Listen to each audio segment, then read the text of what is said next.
Transistor के normal operation के लिए हम दो पोटेंशियल अप्लाई करते हैं ट्रांजिस्टर के ऊपर। मतलब ये आपके पास एनपीएन ट्रांजिस्टर है, तो उसको अगर आपने इमिटर बेस को फॉरवर्ड वाइज बनाना है तो आपने ये एन साइड के साथ बैटरी का नेगेटिव टर्मिनल लगाना है। तो ऐसी सूरत में ये लूप होगी, ये आपकी फॉरवर्ड वाइज होगी। और इस साइड पे कलेक्टर के साथ आप पॉजिटिव टर्मिनल लगाएंगे बैटरी का, और इस बैटरी का पोटेंशियल ग्रेटर होगा वीवीबी से, यानी वी डबल बी से वीसीसी का पोटेंशियल काफ़ी ज़्यादा होगा। ये कन्फिग्रेशन आपके पास पीएनपी टाइप ट्रांजिस्टर की है। फिर हमारे पास करंट कैसे फ्लो करता है जी ट्रांजिस्टर में, एनपीएन में। नॉर्मली जो हमारे पास जितने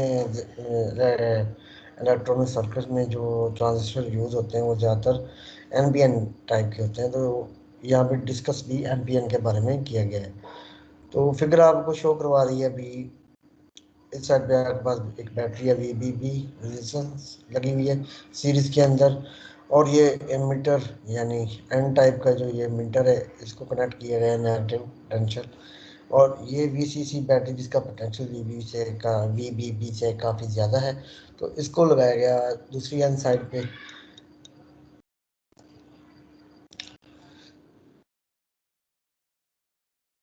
अच्छा, ये जो फर्स्ट फिगर है इसमें जो पोटेंशियल अप्लाई करने से पहले आपको दिखाया गया, ये जो डॉट्स जो आपको नज़र आ रहे हैं ये इलेक्ट्रॉन्स आपको नज़र आ रहे हैं। तो जैसे ही आपने पोटेंशियल जो है अप्लाई किया, तो ये जो है डिप्लीशन रीजन को क्रॉस करते हुए ये इलेक्ट्रॉन जो है मूव कर जाएंगे बेस के अंदर। अब बेस के अंदर कुछ ही इलेक्ट्रॉन होंगे जो बेस के होल्स के साथ रिकम्बाइन हो जाएंगे। अच्छा, अब इन इलेक्ट्रॉन्स के लिए दो रास्ते हैं। या तो ये अट्रैक्ट हो जाएंगे इस पॉजिटिव बैटरी के इस टर्मिनल, जो पॉजिटिव टर्मिनल लगा हुआ है इसकी वजह से इस तरफ, या फिर ये इस तरफ बेस से लीकेज करके इस तरफ जाने लगेंगे। लेकिन क्योंकि ये काफ़ी बड़े साइज की पोटेंशियल वाली बैटरी हमने लगाई है, तो ज़्यादा जो चांसेस हैं इलेक्ट्रॉन के वो यही होते हैं, वो बेस को के डिप्लीशन रीजन, बेस कलेक्टर के डिप्लीशन रीजन को क्रॉस करके कलेक्टर के अंदर इंटर हो जाते हैं। ये दिखाया गया फिगर में, जैसे भी जब आपने पोटेंशियल अप्लाई किया तो आई ई करंट पास हुआ, तो बेस के अंदर आई बी करंट जो है वो बहुत माइनर है। आई ई करंट है जो वो sum of I C plus I B, यानी जो करंट आई सी से यानी कलेक्टर के अंदर बह रहा है प्लस आई बी जो बेस का करंट है उसका सम ले, तो आई ई करंट आपके पास बनेगा। फिर हमारे पास एक फैक्टर आता है बीटा, ये जो है इसको हम कहते हैं गेन ऑफ ट्रांजिस्टर। ये कैसे फाइंड करना है, आपने आईसी करंट और आईबी करंट अगर आप वैल्यू पुट कर देंगे तो आपका गेन ऑफ ट्रांजिस्टर आएगी। जैसे कि ये एग्जांपल भी सॉल्व है, इसमें आईसी करंट और आईबी करंट दिया गया है, आपसे गेन ऑफ ट्रांजिस्टर पूछ सकता है, तो सिंपली आपने ये फार्मूला रिमेंबर रखना है। ये ट्रांजिस्टर का यूज़ है हमारे पास। ट्रांजिस्टर को हम यूज़ करवा सकते हैं एज एम्पलीफायर।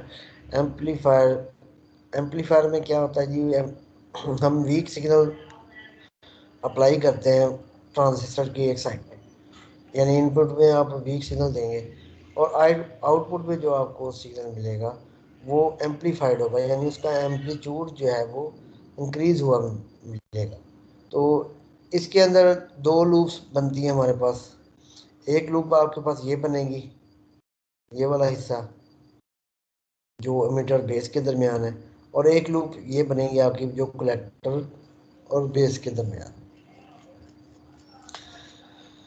फिर जी हमारे पास है ये जो आप रखेंगे इमिटर बेस वाला लूप जो आप रखेंगे, इसको फॉरवर्ड बायस रखेंगे, यानी इसके जो नेगेटिव टर्मिनल है, इमिटर नेगेटिव है तो उसको नेगेटिव पोटेंशियल से आप कनेक्ट करेंगे और बेस को पॉजिटिव। और ये जो सेकंड लूप है इसको आप रिवर्स बायस में रखेंगे।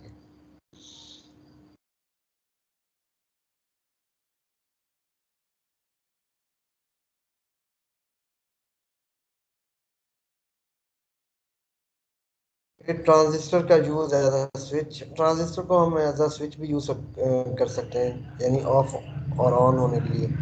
जैसे अब आपके पास नॉर्मल स्विचेस होते हैं घरों में, ये आपने ऑन और ऑफ करने के लिए बटन को दबाते हैं, ऑन कर देते हैं और फैन वगैरह चल जाते हैं या लाइट ऑन हो जाती है। तो ट्रांजिस्टर को एज अ स्विच भी आप यूज़ कर सकते हैं। इसके लिए आपने NPN आपने एक ट्रांजिस्टर लिया, उसके एक एंड पे वोल्टेज अप्लाई की, एक लूप आपके पास ये बनी, सेकंड लूप आपके पास ये बनी। जब आपने स्विच, ये जो ऑर्डिनरी स्विच है, इसको क्लोज किया तो करंट बहने लगा, IB करंट जो है यहाँ से बहने लगा। तो एट सेम एंड यहाँ से भी एक करंट IC जो है वो बहने लगा। तो IC करंट की वजह से ये जो आपका बल्ब आपने लगाया है वो लाइट अप हो गया।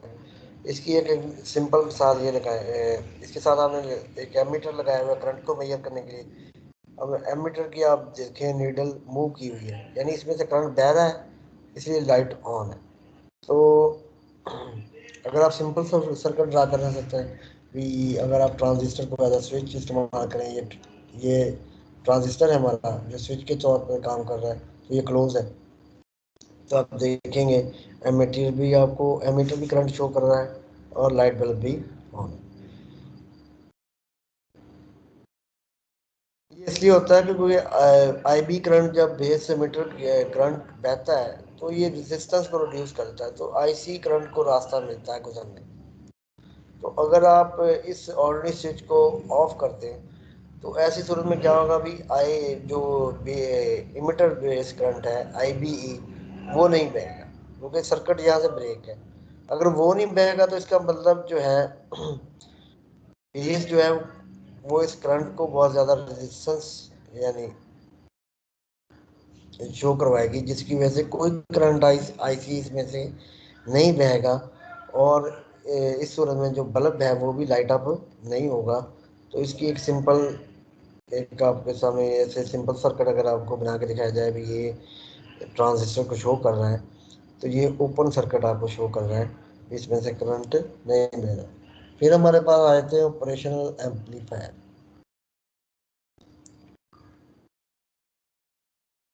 जैसा कि हमने ऊपर डिस्कस किया भी, एम्पलीफायर जो है वो बहुत अहमियत रखते हैं इलेक्ट्रॉनिक सर्किट्स के अंदर। तो एम्पलीफायर जो मतलब ये इंस्टेड ऑफ हम उसको डिफरेंट उसके पार्ट्स को, डिस्क्रीट पार्ट्स को, कंपोनेंट को जोड़ के एक बड़ा सा एक एम्पलीफायर बने, तो आजकल जो है वो इंटीग्रेटेड चिप्स आ गई हैं, जिसको हम IC कहते हैं। तो अक्सर आपने जैसे सेल फोन आप यूज़ करते हैं, तो आप कहते हैं ये सेल फोन, उसके रिपेयर के पास लेके जाते हैं, रिपेयर करने वाले के पास, वो कहता है ये आपके सेल फोन का जो IC है ना वो ख़राब हो गया। तो वो IC बेसिकली क्या है, ट्रांजिस्टर है आपका, इंटीग्रेटेड है। इंटीग्रेटेड से मुराद ये है भी उसके ऊपर जो छोटे छोटे यानी उसके जो पार्ट्स हैं उनको सम करके उसको बनाया जाता है। बना के फिर उसको एक कैप्सूल की शक्ल तैयार कर दी जाती है, ऊपर कवर दिया जाता है। फिर उसके आउटपुट की पिनें निकाली जाती हैं, जिसमें इनपुट की पिन होती हैं, आउटपुट की होती हैं पावर सप्लाई वगैरह की। इसकी जो फिगर है आपके पास IC की, जैसे ये 741 IC है, तो ये एम्पलीफायर की इंटीग्रेटेड फॉर्म है। फिर हमारे पास जो आ जाता है कि ऑपरेशनल, इसको हम इंटीग्रेटेड एम्पलीफायर को ऑपरेशनल एम्पलीफायर भी कहते हैं। तो ऑपरेशनल एम्पलीफायर को आप अगर फिजिकली यानी इसकी फिगर ड्रा करनी है तो उसके हमारे पास इनपुट में दो टर्मिनल होते हैं, एक इन्वर्टिंग है, एक नॉन इन्वर्टिंग है। अगर आप इन्वर्टिंग पे सिग्नल अप्लाई करेंगे या वोल्टेज या करंट अप्लाई करेंगे तो आउटपुट पे जो आपकी जो आउटपुट होगी वो, क्योंकि इस टर्मिनल ये टर्मिनल हमारे पास इन्वर्टिंग है, तो सिग्नल को कन्वर्ट कर देगा और एम्पलीट्यूड भी उसका इंक्रीज कर देगा, यानी उसकी फेज शिफ्ट देगा 180 का। यहाँ पे यानी भी आप ये सिग्नल जो है ये आप अप्लाई कर रहे हैं इन्वर्टिंग टर्मिनल पे, तो जो आपका आउटपुट आएगी वो उल्टा सिग्नल आएगा, फेज शिफ्ट 180 की आगे, और उसका एम्पलीट्यूड भी इंक्रीज हुआ होगा। ऐसे अगर आप नॉन इन्वर्टिंग टर्मिनल पे सिग्नल अप्लाई करेंगे तो आपके पास जो सिग्नल है वो सेम फेज में आएगा और उसका एम्पलीट्यूड इंक्रीज होगा। फिर हमारे पास करेक्टरिस्टिक्स हैं उसके ऑपरेशनल एम्पलीफायर के। ऑपरेशनल एम्पलीफायर के फर्स्ट करेक्टरिस्टिक्स ये है कि जो इसके पॉजिटिव और नेगेटिव टर्मिनल यानी इन्वर्टिंग या नॉन इन्वर्टिंग टर्मिनल के दरमियान जो रेजिस्टेंस होती है वो मेगा ओम में होती है, यानी काफ़ी ज़्यादा रेजिस्टेंस रखी जाती है ताकि करंट इसका करंट इसमें ना बह सके। यानी रेजिस्टेंस इतनी हैवी लगाई होती है हमने भी, आप जिस पे सिग्नल अप्लाई करेंगे वही टर्मिनल आपको अपने लिहाज से आउटपुट देगा। ये रेजिस्टेंस उनके दरमियान, दोनों टर्मिनल के दरमियान बहुत ज़्यादा रखी जाती है। अगर मिसल यहाँ पे करंट अप्लाई करते हैं तो रेजिस्टेंस इतनी ज़्यादा है वो करंट को इस नॉन इन्वर्टिंग टर्मिनल की तरफ लीकेज नहीं होने देगी। फिर इसका जी जो आउटपुट टर्मिनल होता है वो ग्राउंड किया होता है और इसके अंदर जो रेजिस्टेंस होती है वो नेग्लिजिबल होती है, तकरीबन 100 ओम्स में होती है, 100 ओम्स या 200 ओम्स। फिर हमारे पास ट्रांजिस्टर में, सॉरी, ऑपरेशनल एम्पलीफायर में ओपन लूप गेन क्या होती है। ओपन लूप गेन जो होती है वो ये होती है भी आपने जो ये रेशो होती है out to difference, sorry, ratio होती है आउटपुट वोल्टेज और डिफरेंस बिटवीन नॉन इन्वर्टिंग या नॉन इन्वर्टिंग टर्मिनल के दरमियान। ओपन लूप गेन आपके पास क्या होगी। ओपन लूप गेन ये वो वाली गेन है जब आपने सिग्नल अभी तक अप्लाई नहीं किया, तो सिग्नल अप्लाई करने से पहले जो गेन होगी उसको आप ओपन लूप गेन कहेंगे। इसको जो ज़ाहिर करते हैं ए ओ एल से, तो output voltage over difference of in inverting and non inverting voltages. तो इसका कोई अपना यूनिट नहीं होता क्योंकि ये रेशियो है टू सेम क्वांटिटीज़ की। तो ओपन लूप गेन जो एम्पलीफायर की होती है वो काफ़ी हाई होती है, तो इसका ऑर्डर जो होती है 10⁵ फिर आप ऑपरेशनल एम्पलीफायर को एज अ इन्वर्टिंग एम्पलीफायर उसकी वर्किंग देखते हैं।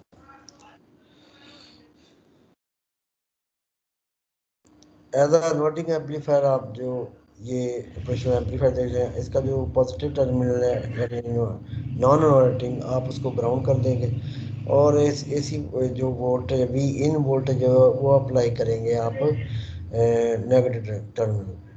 और क्योंकि अच्छा, according to principle of virtual grounds, अगर नॉन इन्वर्टिंग टर्मिनल जो है वो ग्राउंड है तो नेगेटिव टर्मिनल भी ग्राउंड पे होगा।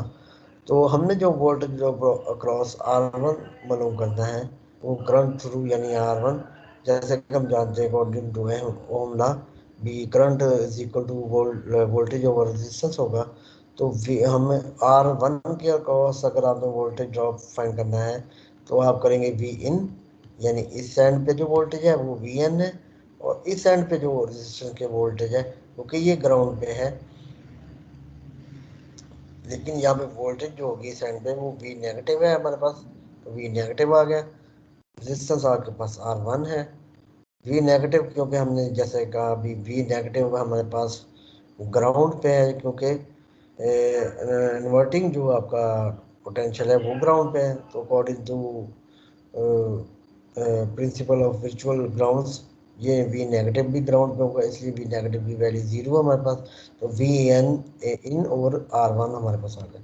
फिर हमारे पास जो करंट थ्रू I2 यानी रेजिस्टेंस R2 के थ्रू जो करंट है वो हमें फाइंड करना है। तो जैसे हमें पता है अभी current is equal to voltage over resistance, तो इसके क्रॉस जो पोटेंशियल ड्रॉप होगा हमारे पास वो होगा वी नेगेटिव, यानी इस एंड पे वी नेगेटिव है और इस एंड पे वी नॉट है जो कि आउटपुट वोल्टेज है। वी नेगेटिव हमारे पास 0 है तो ग्राउंडेड है, तो हमारे पास वी नॉट ओवर R2 आ गया, नेगेटिव साइन आ गया। तो अकॉर्डिंग टू किरचॉफ रूल हमारे पास ये दो करंट सेम आ गए क्योंकि जो करंट यहाँ पे बह रहा है वही करंट सेम यहाँ पे बह रहा है। तो दो करंट अगर बराबर हैं तो ये क्वांटिटीज भी बराबर आ जाएगी हमारे पास। फिर हमारे पास ये दोनों बराबर आ गई। फिर हमने इनको आपस में क्रॉस मल्टीप्लाई कर लें या शिफ्ट कर दिया, हमारे पास V naught over V N आ गया। V naught over V N हमारे पास गेन होती है, तो G is equal to minus R2/R1 आ गई। तो नेगेटिव साइन हमें ये शो कर रहा है जो वोल्टेज गेन हमें हुई है उसका जो है फेज जो है वो शिफ्ट हो चुका है यानी वो इन्वर्ट हो चुकी है। फिर हमारे पास ऐसे operational amplifier as a non inverting, इसका भी सेम वही प्रोसीजर है, आप देख लेंगे। तो नॉन इन्वर्टिंग पे जब आप सिग्नल अप्लाई करेंगे तो जो आपको आउटपुट सिग्नल मिलेगा वो उसका एम्पलीट्यूड इंक्रीज हुआ मिलेगा, लेकिन there is no phase shift in signal of if you apply at non inverting terminal. फिर हमारे पास है जी नो ये कंपैरेटर। कंपैरेटर या इसको आप ऑटोमेटिक स्विचिंग कह लें, ये फिगर जो है वो कंपैरेटर और ऑटोमेटिक स्विचिंग जो होती है नाइट स्ट्रीट जैसे आपकी होती है, स्ट्रीट्स में सॉरी स्ट्रीट्स लाइट है जैसे हमारे अक्सर शहरों में भी जब वो अंधेरा होता है तो वो ऑन हो जाती है, तो तब रोशनी जिनकी रोशनी में वो ऑफ रहती है। तो ये कंपेर इसमें जो यूज़ होता है आइडिया वो कंपैरेटर का होता है। तो कंपैरेटर में जो नॉन इन्वर्टिंग टर्मिनल होता है इसको आप वी आर भी कह सकते हैं, रेफरेंस वोल्टेज कह सकते हैं। अगर वी नेगेटिव बड़ी हो जाए वी आर से तो आउटपुट पे आपको वी नेगेटिव मिलेगा, और अगर वी आर ग्रेटर हो जाए वी नेगेटिव से तो पॉजिटिव पे आपको जो सिग्नल मिलेगा वो नॉन इन्वर्टिंग मिलेगा। यानी वी आर को यानी पॉजिटिव जो नॉन इन्वर्टिंग टर्मिनल है आप उसको रेफरेंस टर्मिनल भी कहते हैं इन केस ऑफ कंपैरेटर। तो कंपैरेटर में आपने दो पोटेंशियल डिवाइडर लगाए हुए हैं, तो जो पोटेंशियल आपने इस पॉइंट पे है वो सेम ही है, क्योंकि ये वायर देखिए क्रॉस करके जा रही है, इसको इससे कनेक्ट नहीं हो रही। तो potential across R two is same as potential across R. तो आपने पोटेंशियल डिवाइडर के रूल से वी हमारे पास वी आर जो आया यानी ये रेफरेंस वोल्टेज था वो R two by R one plus R two V C आ गया इस पॉइंट पे। जो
ये आई थिंक मुझे लगता है सरसन का भी नेटवर्क इशू बन गया।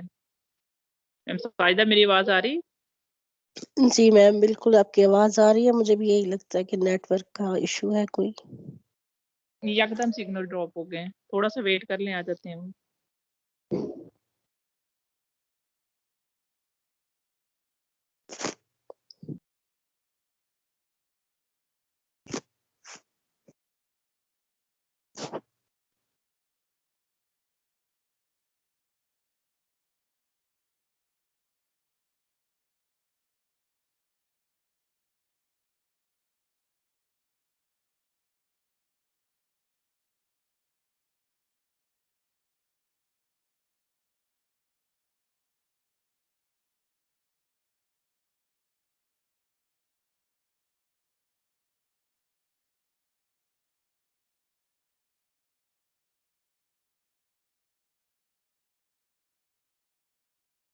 या आप लोगों ने उस टाइम तक कुछ पूछना है तो पूछ सकते हैं।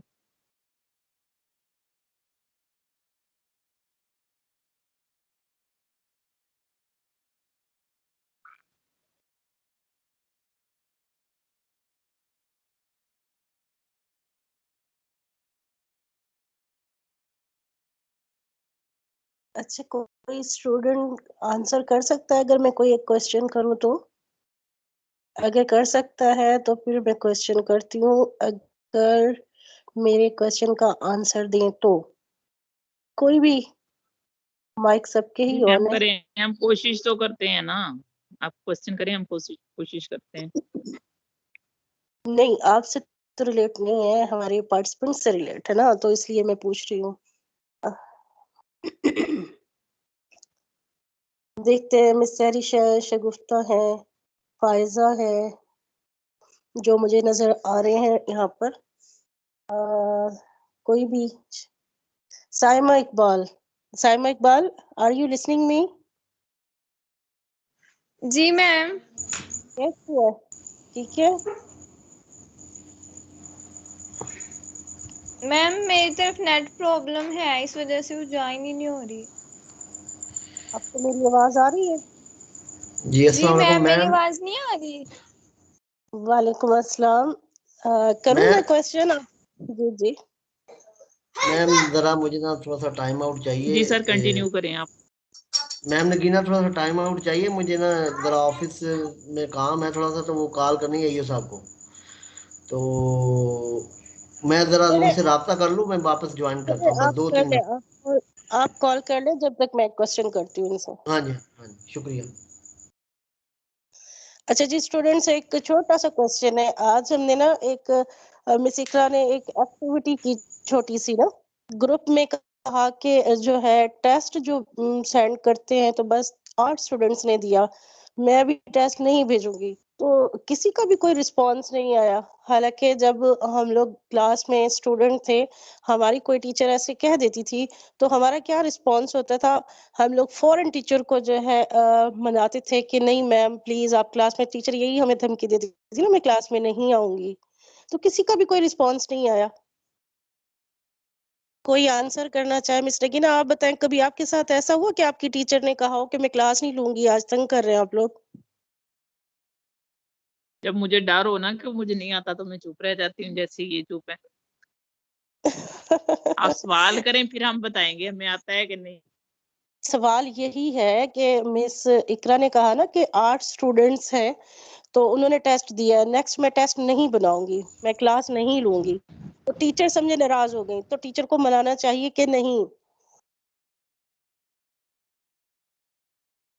टीचर की नाराजगी तो बहुत बड़ी बात होती है ना, टीचर नाराज हो के क्लास छोड़ दे, तो फिर स्टूडेंट्स को क्या करना चाहिए? मेरा सवाल ये है।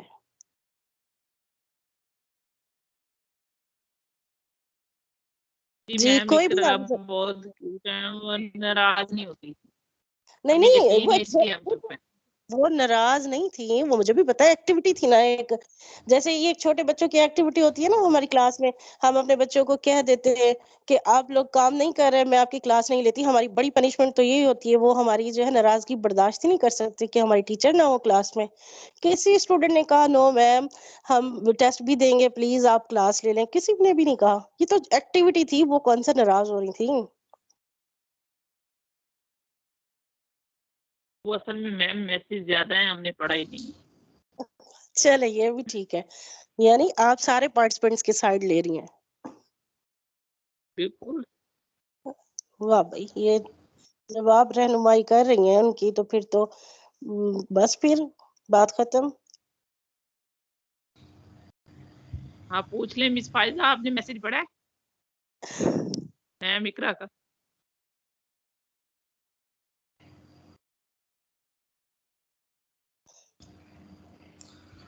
जी जी, बात करें मिस फाइजा। सीन साहब 2 मिनट वेट करें, मैं ये साहब को कॉल कर रहा हूँ, वो असल में उठा नहीं रहे हैं, तो 2 मिनट वेट करें जस्ट, मेहरबानी करके इधर ही ठहरें। हम लोग ठहरे हुए हैं आराम से, आप आराम से कॉल कर ले। सर का माइक ऑन रह गया है, आई थिंक यू साहब कॉल है सर को, इसलिए सर अस्सलाम परेशान है। वालेकुम सर, काइंडली कॉल पिक कर लें ज़रा, वो बेनिफिट के हवाले से बात करनी है आपसे।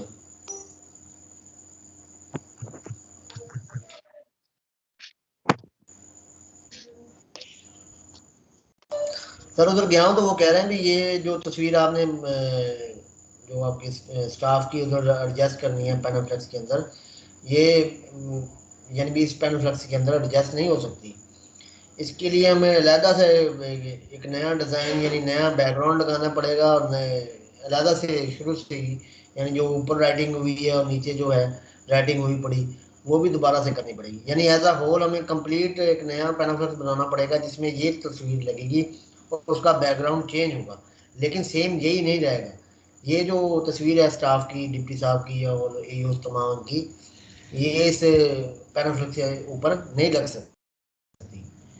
तो कड़ी ये बता दें फिर क्या करना है।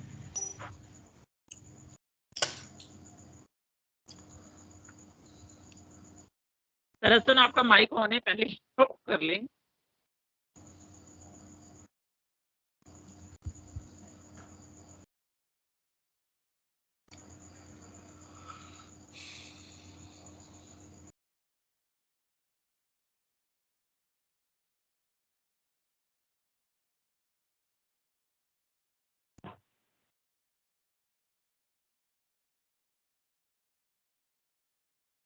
वीना, आप जरा बता दें आपके शायर कहाँ तक पहुंचे।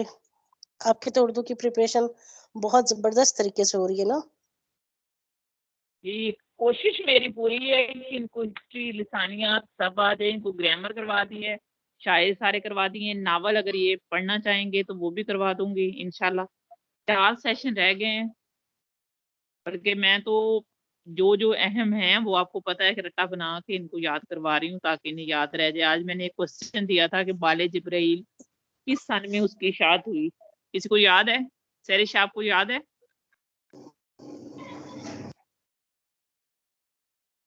सैरिश आप मुझे सुन रही हैं?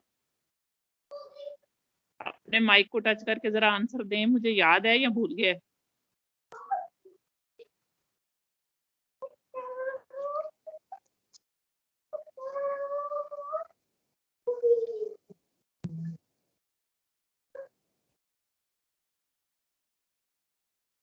सर ये पार्टिसिपेंट भी मैसेज कर रहे हैं कि नेटवर्क का इशू है आज काफी ज्यादा।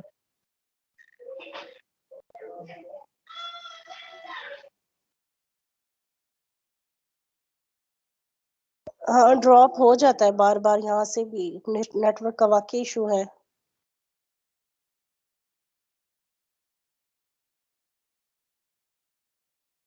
दरअसल का फिर मेरे ख्याल में ड्रॉप हो गया। आज मेरे ख्याल में सिग्नल भी बंद हैं बाकी। मैम साइदा आप जरा, मेरे ख्याल में सर सुन रहे हैं, मैं कॉल करके पूछती हूँ सर से क्या कहते हैं। प्लीज पूछो प्लीज। या आप कर लें? चलें ठीक है, मैं करती हूँ, आप जरा इन्हें इनसे कन्वर्सेशन। जी जी, मिस इकराम है मौजूद? मिस इकराम,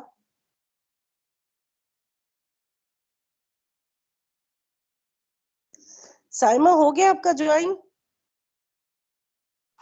जी मैम अब हो गया है।